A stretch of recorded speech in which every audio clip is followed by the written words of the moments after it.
Всем привет, с вами Алла, и в этом видео покажу, как буду делать вот такую заготовку. Из остатков от шитья использовала старые джинсы и мелкие кусочки разных тканей. В предыдущем видео я показывала похожую заготовку, но делала я ее на свободном ходу машины, а сегодня делала на обычном ходу машины, обычной прямой строчкой. Также в этом видео я покажу эксперимент, который я проводила с вот этим материалом. Называется он спанбонд, и его я использую на низ сэндвича. Ну что ж, приступаем к шитью. Из материалов я взяла два цвета джинсы, одна черная, вторая синяя, и отрезы от шитья, лоскуты, в основном это хлопок, для деталей аппликации. И начну я с того, что черный и синий лицом к лицу складываю. Я сейчас все выровняю и делаю строчку. Я уже сшила две детали, и обязательно шов в разутюжку, чтобы не было слишком большой толщины. И далее собираем сэндвич. Для сэндвича я подготовила наполнитель плотностью 100, у меня это Slimtex, но можно любой другой. Для нижней части я взяла спанбонд, показывала его в прошлом видео, очень им осталась довольна, и также он будет служить у меня подкладой уже в изделии. Некоторые мне написали о том, что он боится пара, утюга, и сейчас я вам покажу, что это не так. Я вырезала два квадрата из спанбонда, вот совсем тоненький и более плотный.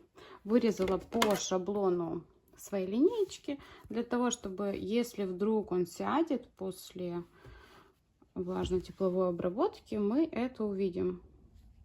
Вот, например, если он сел, мы это хорошо видим. У меня вот такой браун, это парогенератор бытовой. И сейчас я покажу вам вот так, чтобы было видно. Я вот на мощном режиме делаю, хотя у меня есть эко, но я делаю всегда на обычном режиме. И сейчас мы его вот так, чтобы было видно. Вот. Если у вас утюг, вот я беру парогенератор, просто прикладываю сначала без пара, потом с паром. Для меня это не важно. Если у вас мощный утюг и он дает большую слишком температуру, у меня просто парогенератор универсальный, он для деликатной утюжки подходит. Также у него вертикально есть режим. Ну вот, как вы видите, ничего не происходит. Если у меня просто нет утюга, если у вас к утюгу прилипает или скукоживается, ну делайте через проутюжку. Ну, как вы видите, материал не боится ни пара, ничего. И вот я прикладываю. По-моему, все прекрасно. Немножко потеет, потому что был пар. Ну, на белом не видно. Ну вот, с материалом ничего не произошло, все хорошо. Поэтому просто если у вас слишком горячая поверхность утюга, возможно, она грязная, знаете, вот черная, то он, конечно, прилипнет к нему и сделает еще хуже утюгу. Поэтому проутюжка, возможно, в несколько сложений, но с материалом все прекрасно.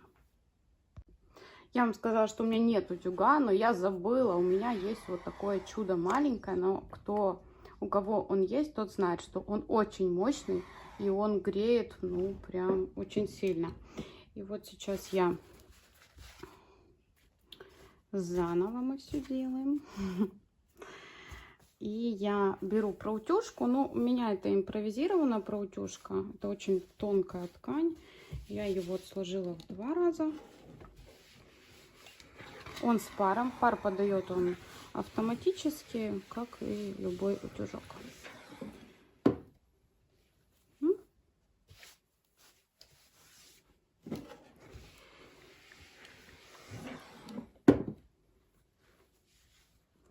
Все хорошо.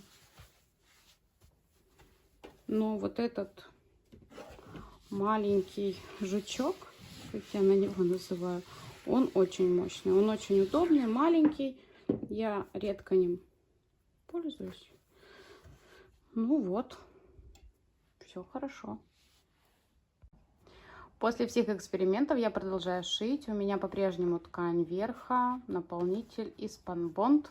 Я эту заготовку также буду стягать стиплингом полностью на свободном ходу машины, только потому, что у меня вот эта заготовка простегана стиплингом, и это будет одно изделие из этих заготовок. Я хочу, чтобы фон был одинаковый, несмотря на то, что аппликация будет разная.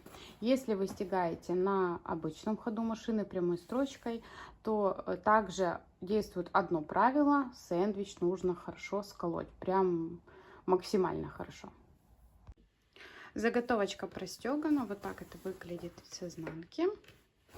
И сейчас начинается мой самый любимый момент, творческий. Я уже вырезала из кусочков ткани детали и выкладываю их хаотично.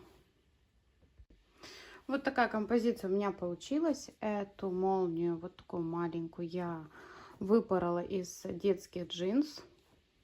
Как по мне, здесь интересно будет смотреться. И сейчас, как и в прошлой заготовке я показывала, я ничего приклеивать не буду. Я размечу детали на их местах. Вот даже я их все не обвожу, а так, чтобы мне было...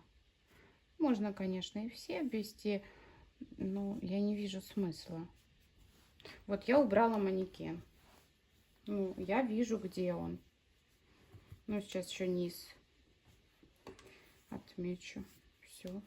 Зачем? Вот убрала я катушечку. Я вижу, что она здесь. У меня нет здесь других деталей, таких, чтобы я могла спутать. Поэтому не усложняю. Ну, в общем, отмечаем так каждую деталь и идем к машинке. И начну я с самой сложной в этой работе детали, с швейной машинки. Начинаю вот примерно отсюда. Ориентироваться буду в этой работе на иглу, потому как на лапку этого сделать не получится. Буду смотреть, куда идет игла. Вытащила нижнюю нить наверх, но это привычка от стежки. И шью я всегда с опущенной иглой в ткань. Длина стежка у меня 2. Она делает точечную закрепку и просто по прямой шьем.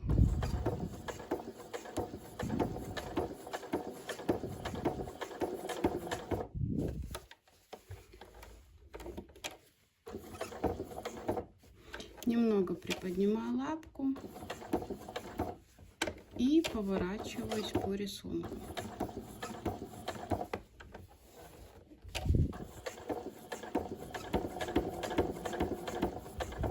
Здесь просто по прямой, здесь все очень легко.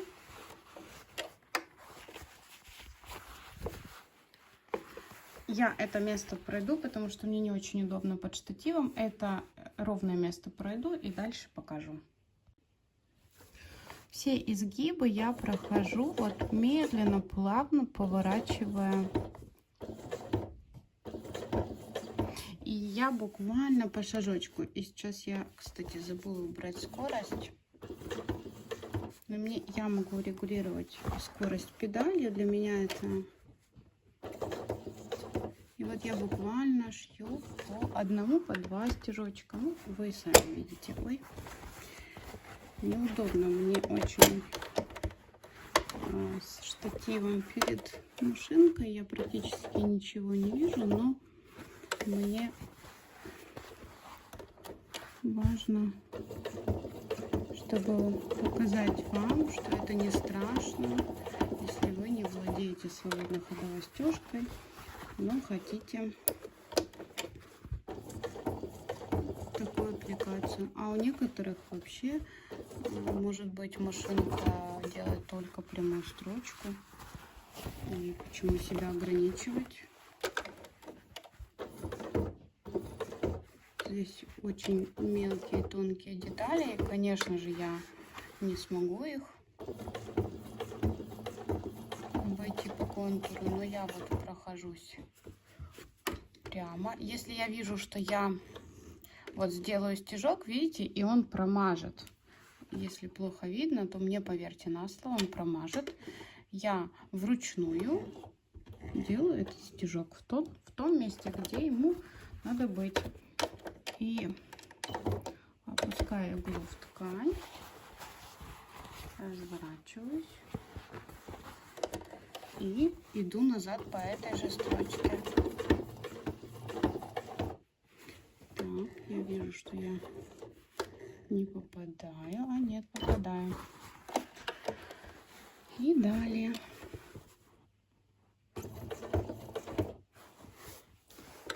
И вот так, не спеша, по одному шажочку я пришиваю дальше. Покажу еще вот эту часть и еще какие моменты будут, на мой взгляд, интересны. Тут же на самом маленьком кружочке покажу, как прохожу круговые линии. Я не буду уже вытягивать наверх, делаю просто закрепку. И я поменяла длину стежка на 1. Видите, очень мелкий шаг, и я могу совсем немножечку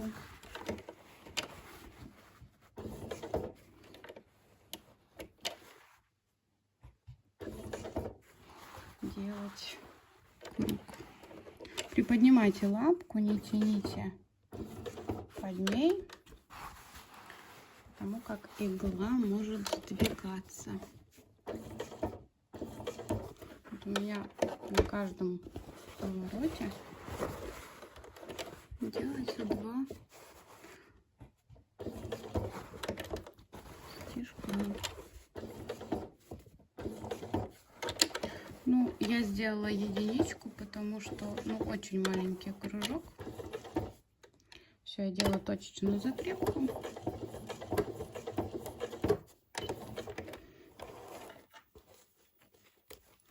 И вот такой кружочек получился. Сейчас я утюгом уберу разметку и покажу, что получилось.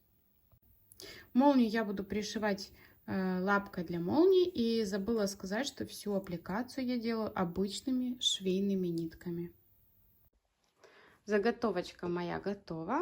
Вот так получилось. Здесь еще можно пришить бусинки, и будут самые настоящие иголочки.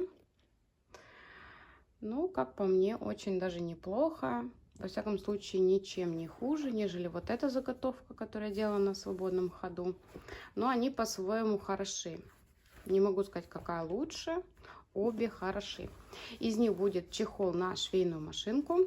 Не хватает еще одной детали. Сошью, покажу в следующих видео. Ну а на сегодня все. Кто не подписан, подписывайтесь. Нажимайте колокольчик, чтобы не пропустить новые видео. Всем пока-пока!